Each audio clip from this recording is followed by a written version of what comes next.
ಭಾರತದಿಂದ ರಫ್ತಾಗುವ ಸೋಲಾರ್ ಉತ್ಪನ್ನಗಳ ಮೇಲೆ ಅಮೆರಿಕ ಸರ್ಕಾರವು ಶೇಕಡಾ 123.5% ಭಾರಿ ಆಂಟಿ ಡಂಪಿಂಗ್ ಸುಂಕ ವಿಧಿಸಿದೆ. ಭಾರತೀಯ ಕಂಪನಿಗಳು ಮಾರುಕಟ್ಟೆ ದರಕ್ಕಿಂತ ಕಡಿಮೆ ಬೆಲೆಗೆ ಸೋಲಾರ್ ಪ್ಯಾನೆಲ್ಗಳನ್ನು ಅಮೆರಿಕದಲ್ಲಿ ಮಾರಾಟ ಮಾಡುತ್ತಿದ್ದು, ಇದು ಅಲ್ಲಿನ ಸ್ಥಳೀಯ ಉದ್ದಿಮೆಗಳಿಗೆ ನಷ್ಟ ಉಂಟುಮಾಡುತ್ತಿದೆ ಎಂಬುದು ಅಮೆರಿಕದ ವಾಣಿಜ್ಯ ಇಲಾಖೆಯ ವಾದ. ಮುಂದ್ರಾ ಸೋಲಾರ್ ಮತ್ತು ಪ್ರೀಮಿಯರ್ ಎನರ್ಜಿಯಂತಹ ಪ್ರಮುಖ ಕಂಪನಿಗಳ ಮೇಲೆ ಈ ನಿರ್ಧಾರ ಪರಿಣಾಮ ಬೀರಲಿದೆ.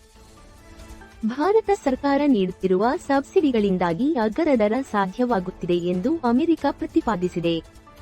ಇದರಿಂದ ಅಮೆರಿಕದಲ್ಲಿ ಭಾರತದ ಸೋಲಾರ್ ಉತ್ಪನ್ನಗಳ ಬೆಲೆ ದುಪ್ಪಟ್ಟಾಗಲಿದ್ದು, ರಫ್ತು ಪ್ರಮಾಣ ಕುಸಿಯುವ ಆತಂಕ ಎದುರಾಗಿದೆ. ಚೀನಾದ ಪ್ರಭಾವ ತಗ್ಗಿಸಲು ಮತ್ತು ಸ್ವದೇಶಿ ಉತ್ಪಾದನೆ ಉತ್ತೇಜಿಸಲು ಅಮೆರಿಕ ಈ ಕಠಿಣ ಕ್ರಮ ಕೈಗೊಂಡಿದೆ. Download ShareChat.